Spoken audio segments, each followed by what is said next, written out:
नाज़रीन अस्सलामु अलैकुम वरहमतुल्लाहि वबरकातुहू। उम्मीद करता हूँ आप तमामी हज़रात खैर वाफ़ियत से होंगे। आप तमामी हज़रात ने अल्लामा सलमान अज़हरी साहब का पिछला वीडियो बहुत ही उम्दा बयान समाअत फरमाया। इमाम हुसैन रज़ियल्लाहु ताला अन्हु यानी करबला के हवाले से कि हुर ने किस तरह से आप रज़ियल्लाहु ताला अन्हु का साथ दिया, यजीदी ख़ीमे को छोड़कर, यजीदी लश्कर को छोड़ करके इमाम हुसैन के पास आ गया और पहली शहादत हज़रत हुर रज़ियल्लाहु ताला अन्हु ही की मैदान करबला में हुई। और उसके आगे का मंज़र भी आपने मुलाहिज़ा फरमाया। इंशाअल्लाह ताला इस वीडियो में आप उसके आगे का बयान समाअत फरमाएंगे। आइए अल्लामा सलमान अज़हरी साहब का के लिए पहले दुआए खैर करते हैं कि अल्लाह ताला उनको जेल से रिहाई अता फरमाए और हर इल्ज़ामात से प्यारे हबीब के नवासों के सदक़त व फैल से अल्लाह पाक उनको बरी फरमाए। आमीन बजाय सय्यदुन नबीय्यीन सल्लल्लाहु अलैहि वसल्लम। अब आइए अल्लामा सलमान अज़हरी साहब का ये आगे का बयान समाअत फरमाते हैं। लीजिए सुनिए अल्लामा सलमान अज़हरी साहब। इमाम मूसा काजिम को जो अहले बैत में से हैं, बगदाद के खलीफा ने मुकम्मल 7 साल तक हर साल कोड़े मारे, कैद किया, लेकिन क्या अहले बैत खत्म हुए? क्या इस्लाम खत्म हुआ? इमाम आज़म अबू हनीफा को कैद में रखा गया, जेल में रखा गया, लेकिन न फ़िक़े हनफी खत्म हुई न इस्लाम खत्म हुआ। आज इमाम आली मकाम के मुकाबिल में 22,000 का लश्कर आया। ये टिड्डी दिल हैं, टिड्डी दिल हैं। टिड्डी दिल किसको कहते हैं? जो झुंड के झुंड आते हैं लेकिन उनके अंदर दिल नहीं होता, यानी जो पुख्ता यकीन होता है वो नहीं होता। अभी करबला के मनाजिर में सुनाऊंगा, आपको पता चलेगा। वो आए तो थे, वो सब डमी पीस थे। वो यजीद के जितने लश्करी थे वो डमी पीस होते हैं ना, जबरदस्ती ताज पहना करके, जबरदस्ती सूट पहना करके कुछ लोगों को लाया जाता है जिनको पढ़ना भी नहीं आता, वो डमी पीस होते हैं। ऐसे बाज पीछे बैठ करके हुकूमत तक करते हैं डमी पीस को लेकर के। उनसे ना घबराना। हुसैन आजम के एक छोटे शहजादे ने, अली अकबर ने तन्हा यजीदियों के 22 लोगों को कत्ल किया है। कोई है जो उनके मुकाबिल में है? मैं भी सुनाता हूँ इमाम कासिम ने कैसे किया है। अजीज़ान गिरामी, ये 9वीं मुहर्रम थी, 22,000 का लश्कर आया। रात के वक्त इमाम आली मकाम ने फिर अपने घर वालों को, अपने साथियों को बुला करके कहा, आज आशूरा की रात शुरू हो गई, 10वीं रात है, तुम में से जो जाना चाहे वापस चला जाए। मेरा और इनका मामला है, मेरी वजह से तुम्हारी जानें खतरे में ना आए। इमाम आली मकाम के साथ जो थे वो कूफा वाले नहीं थे, कूफा वाले नहीं थे। इमाम अली मकाम के साथ जो बचे थे वो पूरे प्यूरिटी वाले थे। जितने छटने थे छट चुके थे, जो मुखलिस थे वही बाकी थे। उनमें से एक आपके जानिसार साथी खड़े होते हैं और कहते हैं, मौला हुसैन, आप यहाँ से वापस जाने की बात करते हैं, आपके बाद जीने का कोई मज़ा भी हम नहीं देखते, आपके बाद कोई जिंदगी का नाम ही नहीं है हमारे पास। आपके शहजादों ने कहा इमाम आली मकाम से, सैयदी आखाई मौलाई, आप हमें यहाँ से वापस ना भेजें, हम तो बदरो ओहदो खंदक को सुने हुए लोग हैं। रसूल करीम सल्लल्लाहु अलैहि वसल्लम के जानिसार सहाबा के हम जानशीन हैं। हम उस वक्त तक आपके साथ रहेंगे जब तक हमारे जिस्म में खून का आखिरी कतरा भी बाकी होगा। इमाम हुसैन ने सबकी बातों को सुना। यह आशूरा की रात थी, तस्बीह व तहलील भी किया, दुआओं में भी गुजारा रात। सुबह जब हुई तो सुबह का वक्त था। जानते हैं 7वीं मुहर्रम को ही यजीद का ये जो 10,000 का लश्कर आया था शिम्र ज़िलजोशिन लेकर, आते साथ सबसे पहला काम इसने क्या किया था? दरियाए फुरात के ऊपर पहरा लगा दिया। 500 फौजियों को लगा कर रखा था। 500 फौजियों को पहरा लगा करके सबसे पहला काम करो, हुसैन पर पानी बंद करो।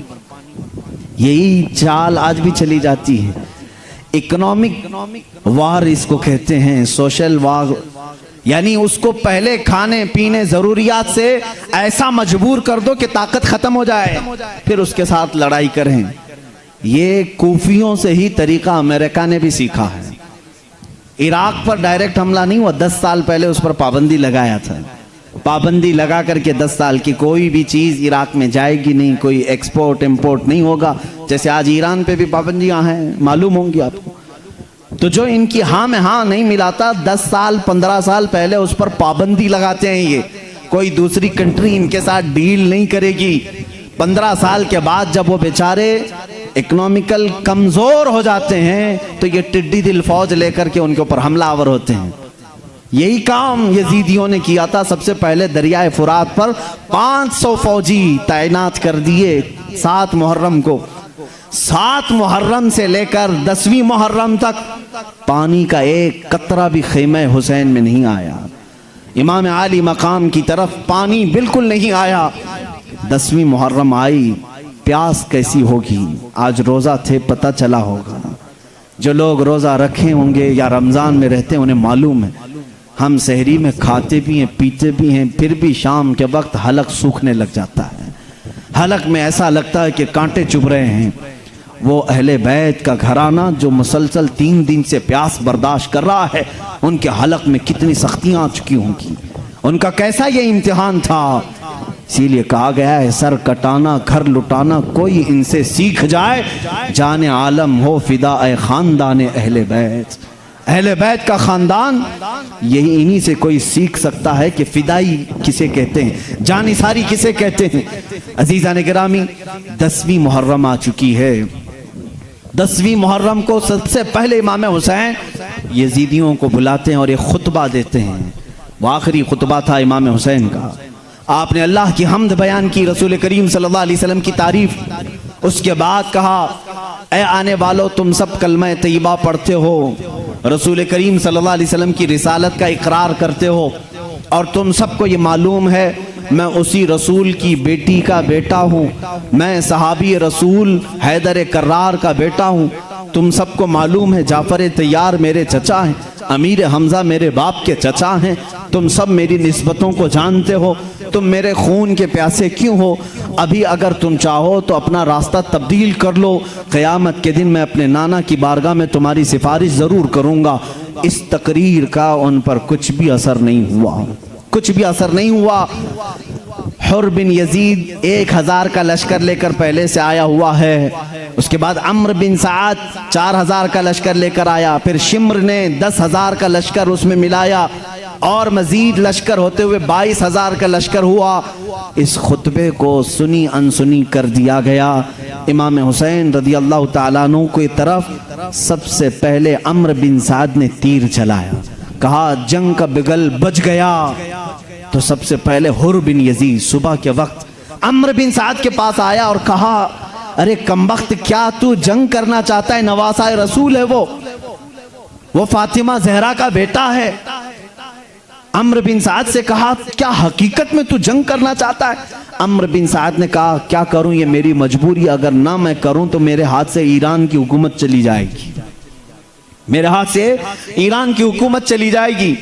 हुर बिन यजीद सबको समझाने लगा, कूफियों को, तुम सबको मालूम है हुसैन ने जो खुतबा दिया यह हमारा इस्लामी खुतबा है। हम कैसे भला एक मुसलमान को कत्ल करना हमारे यहाँ जायज़ नहीं, नवासे रसूल को कैसे कत्ल करें? हुर बिन यजीद की ये बातें सुन करके कूफियों ने कहा, क्या है हुर, तो यजीद की तरफ से आया है, उबैदुल्लाह बिन ज़ियाद की तरफ से आया है, ये कैसी बातें कर रहा है? हुर बिन यजीद ने कहा, अगर तुम हकीकत में जंग ही करना चाहते हो, तुम्हारी नसीब में, अगर तुम्हारे हिर्स में ईरान की हुकूमत ही है तो तुम्हें मुबारक हो ये जंग, तुम्हें मुबारक हो ये ईरान की हुकूमत। मैं जाता हूँ नवासे रसूल के पास। हुर बिन यजीद अपने घोड़े को वहाँ से पलटा दिया और सीधे खीमे हुसैन में आया, घोड़े पर ही बैठा है और वहीं से कहता है, मौला हुसैन मुझे माफ़ कर दें, मैंने ही सबसे पहले आपका रास्ता रोका, लेकिन दिल में मेरे कभी ये ख्याल भी नहीं था कि मैं आपके साथ कत्ल व क़िताल का मामला करूँगा, आपके खून से अपने हाथों को रंगूंगा, कभी मैंने सोचा भी नहीं। ए हुसैन आज़म, आपकी कद्र व मंजिलत का मैं एतराफ़ करता हूँ, मुझे माफ़ करें। इमाम हुसैन ने कहा, घोड़े से तो नीचे उतर आ जा, आ तो जा। देखें अल्लाह कब किसका दिल बदलता है, कब किसे हिदायत नसीब होती है। उस हुर बिन यजीद तमीमी ने कहा, मौला हुसैन अब घोड़े से मेरे उतरने का वक्त नहीं, सबसे पहले आपके खीमे की तरफ से मुकाबले के लिए अगर कोई जाएगा तो वो मैं पहला जाऊंगा। दुश्मन के खीमे से सिपाही कैसे पैदा होता है, ये इस्लाम तुम्हें बताएगा करबला के मैदान से। आज मेरा यकीन है पूरे लोग आ जाएं मुकाबले के लिए, देखना मेरा मौला कब किसका दिल बदलता है और उसकी बर्छी सबसे पहले तुम्हारी तरफ निकलेगी। इसीलिए इकबाल ने कहा था, हरम को मिल गए पासबां सनम खाने से, हरम को मिल गए पासबां सनम खाने से। बुतों की जो पूजा करते थे बाद में देखा गया है कि वो खाने काबा के मुहाफिज भी बन गए हैं। मोहतरम, जैसा कि आप तमाम हज़रात ने अल्लामा सलमान अज़हरी साहब का ये बयान समाअत फरमाया, वीडियो के कमेंट में ज़रूर बताइएगा कि आपको ये बयान कैसा लगा। और एक गुजारिश करता हूँ कि अगर आप मेरे चैनल पर नए मेहमान हैं तो प्लीज़ चैनल को सब्सक्राइब कर दें, ताकि इसी रिलेटेड से आने वाली वीडियो का नोटिफिकेशन सबसे पहले आपके पास पहुंचे। इसके आगे का बयान इंशाअल्लाह ताला अगले वीडियो में आप तमाम हज़रात समाअत फरमाएंगे। अस्सलामु अलैकुम व रहमतुल्लाहि व बरकातुहू।